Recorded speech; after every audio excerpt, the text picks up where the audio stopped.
You be trained, you all drop it. TBS FM 현재 상황 문제 파악 맥락에 집중 묵직한 질문 흔들리지 않는 중심의 축최 일구 몸쪽 꽉 찬 돌 짚고 쇼미더 뉴스 세상을 바라봐 어제의 뉴스가 오늘의 변화 쇼미더 뉴스 진실을 찾아봐 오늘의 뉴스가 내일의 역사 쇼미더 뉴스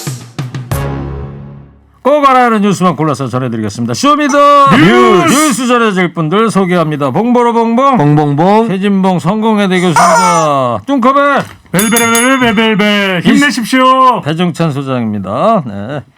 자 유튜브로 저 한 청취자께서 네. 배 소장이 너무 조용하니까 이상합니다. 방송 준비하고 있었죠. 아 그렇죠. 네. 자 쇼미더 뉴스 첫 번째 어떤 뉴스입니까? LH 혁신안 국민 신뢰 얻을 수 있을까? 네, 조금 전에 허리케인 데스크에서도 말씀드렸는데 네. LH가 뭐의 줄임말이죠? 네. 자 오늘 정부가 발표한 내용 골자만 쏙쏙 전달을 해보자고. 일단 네. LH 기능이 대폭 줄었어요.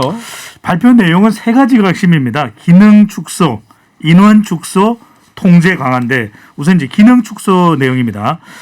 이 LH가 담당하고 있던 업무들이 대폭 다른 기관으로 이전이 됩니다. 먼저 가장 중요한 핵심 기능이 이제 공공택지 입지 조사 업무. 이번에 문제가 됐던 바로 그 업무는 국토교통부로 회수가 됩니다. 네. 근데 국토교통부로 옮겨가는 건 괜찮을까?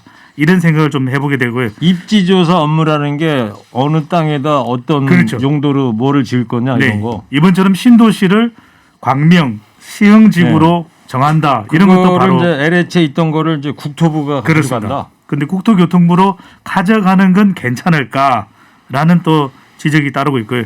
시설물 성능 인정 업무와 안전 영향 평가 업무는 건술기술연구원으로 가고요. 그건 뭐예요? 또 시설물 성능 인증 업무라는 거는. 그러니까 이제 시설물의 성능을 이제 인정하는 업무가 있는 거죠. 아파트를 지어놓으면 그렇죠. 네, 그 기능이 제대로 하는지 또 성능이 좋은지 안전 안전한지. 영향 평가 업무도 있고 그 다음에 LH의 신규 해외 투자 사업도 이제 중단되고요. 또 컨설팅 업무는 한국 해외 인프라 도시개발 지원공사로 이관이 됩니다.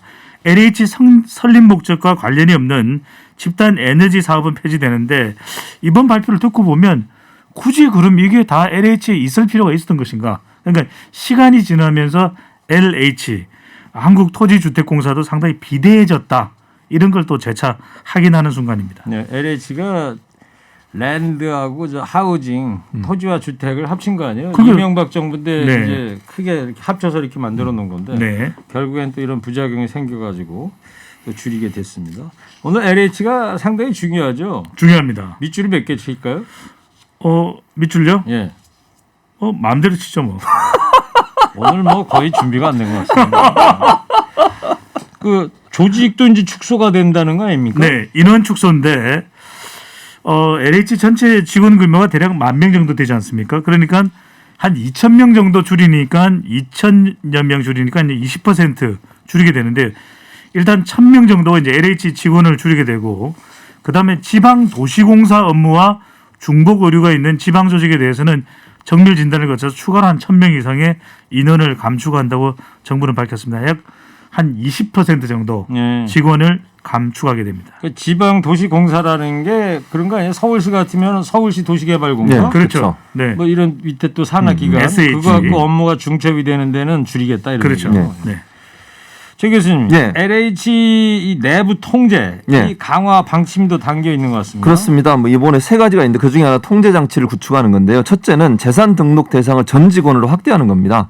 원래는 7명 정도 됐거든요. 7명이요? 근데 이제 전 직원이라 하면 좀 고위직에 있는 사람들을 얘기해요. 그리고 실제 이 업무와 관련된 사람들. 예. 그러니까 예전에 7명 정도가 재산 등록 대상이었는데 이게 7명이면 뭐 이사장부터 뭐 임원들 정도만 그렇죠. 그 했나 정도죠. 보죠? 근데 지금 이걸 전 직원을 확대하면 9,643명 정도가 재산신고를 해야 돼요. 그러니까 네. 재산신고 대상이 훨씬 늘어난다고 볼 수 있고. 위아래 할 것 없이 전 직원이 전 다 하게 직원이 된다. 다. 예, 맞습니다. 그다음에 불법 투기를 전문적으로 감시하는 제도를 만드는데요. 준법 감시관 이라고 하는 직책을 만들어서 전문적으로 이제 불법 투기와 관련된 일들을 막아내는 그런 이제 임무를 담당할 사람을 임명을 하고요.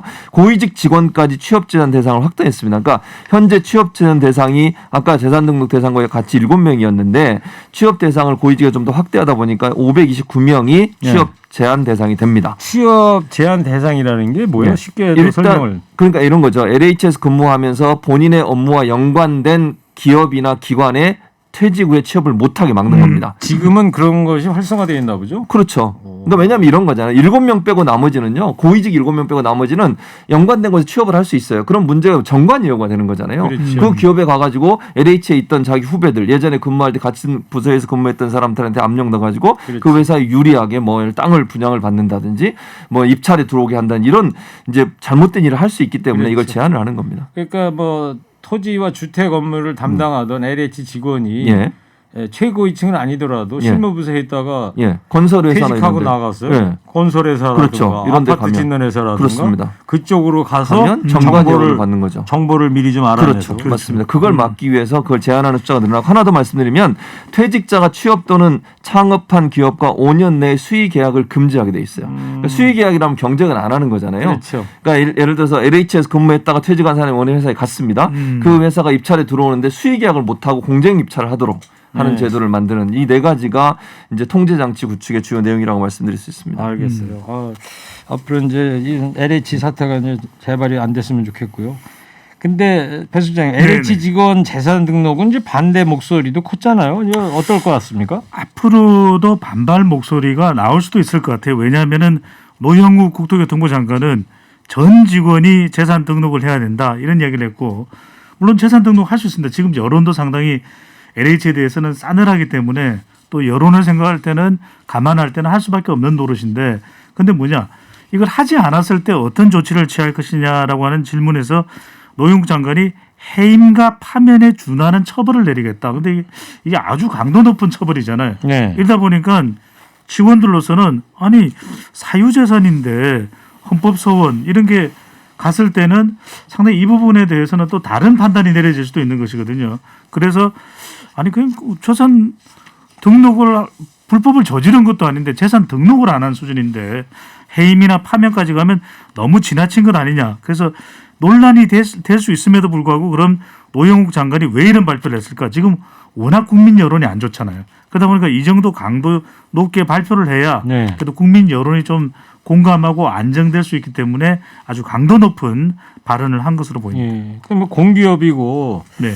이 토지와 주택 업무를 담당하는 이 사실상 공무원들이지 않습니까? 그럼요. 공기업이라고 그러지만은 이렇게 좀 재산 등록을 이렇게 전 직원 대상으로 확대해야 되는 것에 대해서 저는 소비자 입장에서 보자면 저는 괜찮은 것 같은데 네. 배 수장님 어떻게 보세요? 그렇습니다. 그래서 이제 국민 여론에 따르자면은 재산 등록을 할 수밖에 없을 거예요. 그런데 이제 이를 위반했을 때의 조치 자체가 단순히 경징계 수준이 아니라 해임이나 파면이면 상당히 중징계거든요. 네. 이런 부분에 대해서는 직원들이 좀 반발의 목소리가 높다. 왜냐하면 불법을 한 것도 아닌데 조금 뭐 적정한 징계면 모르겠는데 해임 파면은 너무한 거 아니냐. 네. 근데 이런 조치를 취하도록 정해놓은 것은 그만한 이유가 있겠죠. 예. 최 교수님. 예. 근데 말이에요. 그 조직 개편안이 예. 정부에서 당초 황골 탈퇴하겠다. 완전히 바꾸겠다고 그랬는데 그 수준까지는 아닌 것 같습니다. 지금 현재는 빠져 있어요. 그러니까 조직 개편안은 현재는 확정을 못 지었습니다. 세 가지 안을 가지고 논의를 했었어요. 당정이. 예. 하나는 첫 번째는 토지 분야를 떼어내서 토지 분야하고 주택 주거복지를 따로 해서 두 개의 회사로 만드는 방안. 두 번째 안은 주거복지하고 토지 주택을 따로 떼내는 거죠. 그러니까 약간 두 개의 안으로 나눈 건 맞는데 분야를 약간 섞어서 다르게 나누는 건데요. 이렇게 하는 안. 그 세 번째 안이 뭐냐면 지주회사 만들고 자회사를 만드는 방안이에요. 예. 그러니까 지주회사는 예컨대 토지하고 주택을 감당하고 모회사는 주거복지를 담당하고 자회사는 토지하고 주택을 담당하는 건데 이 세 번째 안을 정부가 적극적으로 지원을 하고 밀었거든요. 네. 근데 여당 이걸 반대를 했어요. 그러니까 지주회사 만들고 자회사 만드는 것은 기업들 보면 지주회사나 자회사나 사실은 한 몸이에요. 그러니까 네. 통제를 원래 계획은 지주회사 만들어 통제를 하겠다는 게 통제가 되겠습니까? 모회사에는 자회사가 잘 돼서 경제적 이익을 얻으면 모회사도 이익을 얻는 거예요. 그런 구조라고 하면 함께 손발을 맞출 가능성이 넘지 견제가 안 되기 때문에 이거 다시 검토해라. 지금 검토를 다시 하고 있는 상황이어서 예. 조직 개편안이 어떻게 될지는 좀 지켜봐야 되는 상황이고 공청회를 통해서 전문가들 의견을 적극으로 듣겠다 이렇게 좀 얘기하고 있습니다. 어떻게 보세요? 오늘 정부에서 네. 이제 국토교통부 장관들 발표를 한 이 개편안에 대해서 예. 많은 국민들께서 이제 접하고 계시는데 예. 국민의 신뢰를 받을 만하다고 보세요? 어떻게 보세요? 아직은 절반의 완성이라고 봅니다. 저는. 그러니까 아까 얘기했던 우리 배수상이 소개해줬던 것처럼 독점적 기능을 분리하는 것. 예컨대 공공택지 입지조사는 국토부로 이관을 시키고 또 유사 중복 비핵심 기능은 다른 곳으로 이관하는 거. 이건 저는 찬성이고요. 네. 정원의 20% 감축하는 것도 저는 잘했다고 봐요. 네. 지금 너무 비대해요. 원래 이게 토지공사, 주택공사 두 개 있던 걸 합쳐가지고 지금 이렇게 LH가 된 그렇죠. 거거든요. 근데 이게 뭐 개편안이 문제라는 거예요. 조직 개편안을 지금 마련을 못했는데 조직을 어떻게 쪼갤 거냐 하는 부분, 이 부분을 전문가들 의견을 잘 들어서 만들어야 하는데 아직까지 완성이 안 됐기 때문에 이 부분은 지금 논란이 많습니다. 네. 세 개 안이 다 마음에 안 들어서 다른 안을 만들어야 되는 상황이어서 아직까지는 완성된 안이라고 보기 어렵다. 그래서 좀 더 깊이 있게 논의하고 전문가들 의견을 적극적으로 좀 들어서 조직 개편안을 제대로 만들어야만 네. 최종 완성이 될 걸로 보여집니다. 네, 알겠어요. 자, 그나저나 배 수장 네. LH 투기 수사 이 맹탕이었다는 비판이 나오고 있어요. 그러니까요. 우리 방송을 통해서도 LH 수사가 잘 돼야 된다는 이야기를 여러 차례 강조한 적이 있었는데 이 정도밖에 안 돼. 물론 이제 성과가 없는 건 아닙니다. 한 석 달쯤 이제 수사가 진행이 됐는데 34명을 구속을 했고요. 검찰 송치가 529명, 재산 몰수가 908억 원 정도 되니까 그래도 꽤 괜찮네 이렇게 생각하실 줄 모르겠는데 고위공직자 구속은 한 명도 없습니다. 네, 알겠습니다. 그리고 국회의원도 한 명을 제외하고는 강제 수사 없었거든요. 그러다 보니까 깃털은 조사가 되는데 몸통이 없네 이런 반응이 나오는 거죠. 네. 8283 청취자께서 배 수장님 은근히 재밌어요. 많이 좀 웃겨주세요. 아니 시사평론가인데 웃겨달라고 그러니까 좀 난감하시겠어요. 네, 그래도 청취자분들이 재미를 위해서라면 온몸을 바쳐야죠. 그리고 3484님께서 배종찬 소장님 여론입니까? 어론입니까? 간결하고 정확하게 발음 좀 부탁해 주세요. 네, 여론. 그리고 아까 저 우리 방송 그랬는데요. 네, 저희 방송. 저희 방송. 네. 두 번째 쇼미더뉴스 뭡니까? 군 사법 체제 개혁입니다. 예.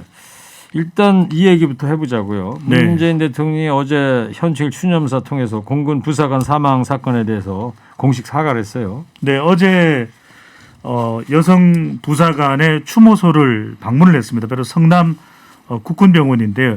여기를 방문해서 얼마나 억울하냐. 정말 이 한이 풀릴 수 있도록 철저하게 수사를 하겠다. 문재인 대통령이 직접 유가족들을 위로하고 또 사과까지 했습니다. 예. 그 보니까 어제 그 탁현민 비서관이 그런 SNS에 글 남긴 게 기사가 됐더라고요. 어제 여기 조문하고 네. 차를 타기 직전에 한참 동안 차를 못 타고 문재인 대통령이 네. 서 있었다. 예. 매일같이 이런 고민을 많이 한다. 대통령이 이런 대통령의 어떤 고충을 좀 탁현민 비서관이 좀 SNS에 남겼더라고요. 그러니까 오죽했으면 대통령이 추모소를 직접 방문할 수밖에 없는 상황이겠습니까? 그렇죠. 정말 군이 잘못해도 크게 잘못한 거죠. 자, 최 교수님, 네. 공군 검찰이 말입니다. 네. 지금 뭐 부실 수사가 한두 가지가 아닌데 발생부터 이 55일 동안 이 가해자 조사를 한 번도 하지 않았다는 사실이 이제 추가로 드러났습니다. 그러니까 이게 얼마나 수사가 부실했냐를 명확하게 보이는 사안이라고 저는 생각을 합니다. 이게 피해자가 피해를 호소하고도 55일, 뭐 정확히 2달 정도 되는 거잖아요. 그 그렇죠. 기간 동안 조사가 전혀 이루어지지 않은 거예요. 네. 그 사이에 또 무슨 일이 일어났습니까? 지금 남편 되시는 분도 군인이시거든요. 그 사망하신 안타깝게 고인이 되신 분, 네. 피해자분. 그분 불러가지고 회유하고 뭐 제가 볼 때는 회유지만 협박이 처음부터 회유부터 한 거죠. 그렇죠. 회유부터. 그러니까 문제 해결을요. 이거를 법적으로 문제 있는 것을 도려내서 발본세본하고 문제를 해결하려고 하지 않고 어떻게 이제 넘어가 보려고 노력을 한 거예요. 검찰도 거기 함께했다고밖에 볼 수 없는 거 아닙니까? 네. 이런 일이 발생하면 바로 피해자, 가해자 분리시키고 가해자 불러 조사하고 빨리빨리 처리를 해야죠. 2차 가해 나오지 않도록. 그런데 이걸 계속 미루는 바람에 2차 가해가 계속 벌어졌습니다. 네. 아니 여성 중사를 불러다가 한번 인생에 한번 있을 수 있는 일이다 그냥 넘어가자 이런 얘기를 어떻게 할 수가 있습니까? 왜냐하면 거기에 관련된 사람들 노준이나 노상사나 이런 사람들이 다 연관이 돼 있어 그 사건에. 물론 본인이 직접적으로 성추행을 했는지 안 했는지는 아직 모르겠습니다만 회식에 오라고 한 것도 노상사고요. 노상사가 자기 지인의 어떤 개업식에 자기 부하들을 부른 거 그것도 말도 안 되고요. 두 번째는 거기에 방역수칙 지키지 않았어요. 5인 이상 그 금지 수칙을 어겼다면서요. 그랬었죠. 그걸 또 걸릴까봐 그걸 덮으려고 또 그러는 거잖아요. 그 위에 있는 노준이라는 사람도 불러다가 회유하고 이런 식으로 압박을 가하면 이게 조사가 되겠습니까? 피해자 입장에서는 왜 그런 안타까운 선택을 했겠습니까? 이대로 가다가는 도저히 문제 해결이 안 되겠구나. 나의 마지막 억울함을 풀 수 있는 방법이 이 방법밖에 없구나라고 생각해서 그런 선택을 한 거 아닙니까? 이게 군 검찰이 제대로 된 검찰입니까 대체? 알겠습니다. 자, 배 수장님, 국선 변호인도 이제 피해자를 사실상 뭐 방치했다는 정황이 나오고 있습니다. 전방위적으로 군내 인사들의 방치입니다. 특히 이제 군 내에도 국선 변호인이 있거든요. 그렇다면 이렇게 어렵고 피해자가 고통스러워할 때 이 가장 이 보루가 되어줄 수 있는 인물이 군 내 국선 변호인이거든요. 우리 일반인과 달리. 그렇다면 수차례 피해를 호소했는데도 이 군 내 국선 변호사는 면담조차 안 했다는 거죠. 이게 유족들이 더 분개하는 것이고 유족들이 선임한 변호사를 통해서 이 군 내 국선 변호인을 고소를 할 그런 작정으로 있는 것이고 두 번째로는 앞서 여러 가지 은폐하려고 하는 그런 정황들에 대해서 최진봉 봉보르봉 교수님 말씀 주셨는데 이 정도 55일 동안 은폐될 거면 부대장이 과연 몰랐을까? 그러니까 부대장이 몰랐다라는 것도 말도 안 되고 부대장이 알았음에도 불구하고 이거 우리 덜 쳐내면 문제가 돼. 이렇게 이야기하는 것도 말이 안 되고 실제 2019년에 대대적으로 군 성폭력 실태 조사가 이루어졌거든요. 근데 그 실태 조사를 했더니 성폭력을 당하고도 신고를 못하는 군인들이 부지기수예요. 그렇다면 그런 관련된 법이 정비되었음에도 불구하고 전혀 되지 않았다는 거 문재인 대통령이 분개할 수밖에 없는 거죠. 최진봉 교수도 지난번에 왜 해병장교 출신이고 그래서 그렇죠. 그때 이런 얘기했잖아요. 군사법원의 재판장이 판사가 아니고 판사 해당 아니에요. 부대 부대장이다. 인사참모예요. 인사참모. 대부분이 그래요. 제가 있을 땐 그랬어요. 그것뿐만 아니라 제가 이제 국선 변호인 얘기를 하니까 제가 국선 변호인을 했어요 군대에서 해병대 장교를 하면서요. 대위면서 국선 변호인을 했다니까요. 법도 안 한 사람이. 그거 하려고 그러면 국선 변호사 하려고 그러면 사법고시 붙고 그래야 되는 거 그게 아니에요? 아니라니까요. 그래서 제가 군 내에서는 변호인. 그게 아니에요. 그래서 제가 이게 문제가 있다고 얘기를 하는 거예요. 지금 그러면 여기에 등장하는 그건 모르겠어요. 그건 모르겠고. 그건 제가 자세히 모르고 제가 있을 때를 경험을 말씀드리면 제가 해병대 근무하면서 국선 변호를 4번인가 5번을 했어요. 그런데 왜 그러냐면요. 국선 변호인을 위에서 내려보내는 게 아니에요. 거기 가면 이제 군 법무관들이 있잖아요. 군 법무관들이 근무를 하면서 본인들은 검사하고 판사만 해요. 변호를 안 해요. 그럼 변호를 만약에 피해를 당한 사람이 변호를 하려면 외부에서 변호인을 데려오든지 이제 그럴 뭐 경제적 사정이나 여러 가지 이유 때문에 못할 경우도 있잖아요. 그러면 국선 변호를 누군가 해야 돼요. 그럼 누구를 찾아와? 정훈 장교를 주로 찾아와요. 이제 말을 해야 되니까 아무래도 일반 장교보다는 정훈 장교가 말을 잘한다고 생각해서 그래서 정훈 장교 찾아와서 부탁을 해요. 저도 4번인가 5번을 했다니까요. 그래요? 그런데 이게 얼마나 웃기냐고요. 저도 하면서 너무 황당하고 웃기더라고요. 제가 무슨 법률 지식이 있는 것도 아닌데 저한테 국선 변호 하라 그러고 그리고 외부에서 변호인 데려온 사람은 옛날에 군 검찰했던 사람 데려오고 이거 정관이 오잖아요.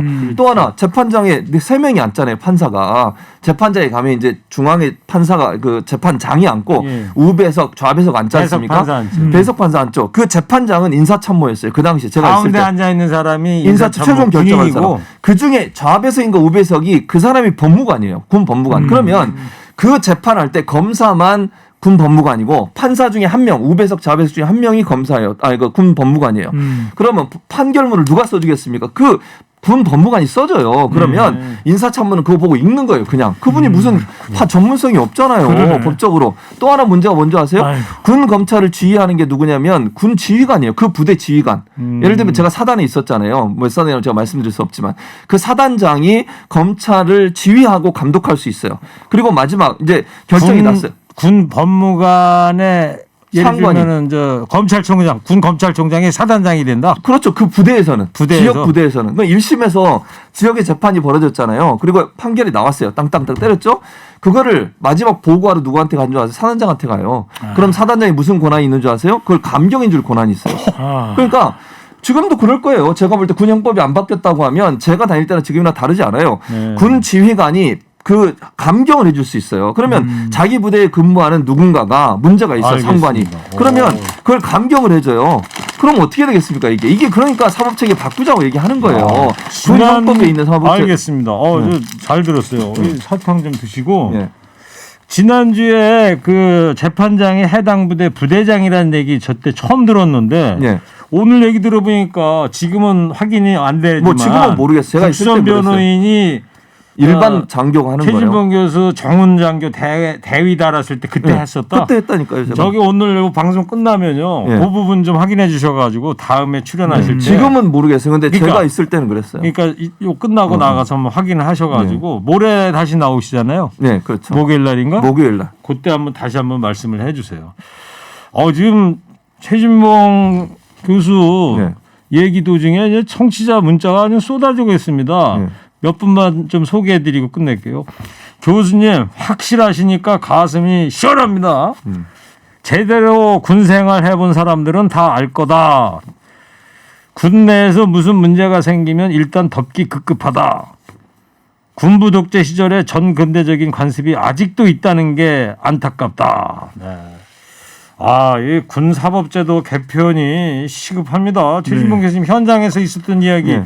저희야 뭐 이 기사로만 보고 있었는데 아주 저는 생생한, 직접 경험한 거니까요. 예, 그것만 목요일 날 좀 다시 네, 확인해서 짧게 하나만 말씀드리면 지금 예. 보도 내용 나온 건 네. 공군의 경우는 군 검찰과 같은 사무실 소속인 군 법무관을 국선 변호인으로 지정한다고 하고요. 네. 해당 변호인이 피해자 조력 역할을 변호인 역할을 제대로 수행하기 힘든 구조로 지적을 받아왔답니다. 예, 알겠습니다. 여 소장님도 감사합니다. 좋습니다.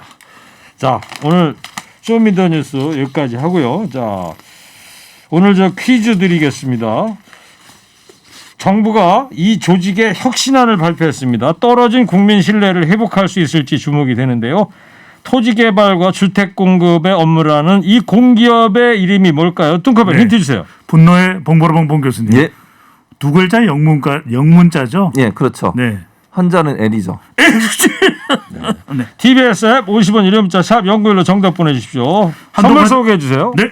한도 화장품에서 스펠라 여성용 화장품 세트를, 주식회사 바찌 화장품에서 어성초 샴푸, 수딩 젤, 선크림을, 주식회사 홍진경에서 전 세트를, 부모님 드리려 샀다가 내가 다 먹은 과자 화성당 제과에서 건강 과자를, 층간소음 해결은 제로블럭, 제로블럭에서 매트, 판촉물은 베픽, 베픽에서 친환경 허스키 컵, 달콤함과 행복한 맛을 선사하는 타르트면과 카페 민용에서 디저트 상품권, 자연성분 화장품 나핀의 제이에서 피부 탄력 회복에 좋은 넥스리 크리에이티브 3종 세트를 드립니다. 네, 쇼미더뉴스 지금까지 최진봉 교수 배정찬 소장이었습니다. 두 분 감사합니다. 쇼미더 뉴스!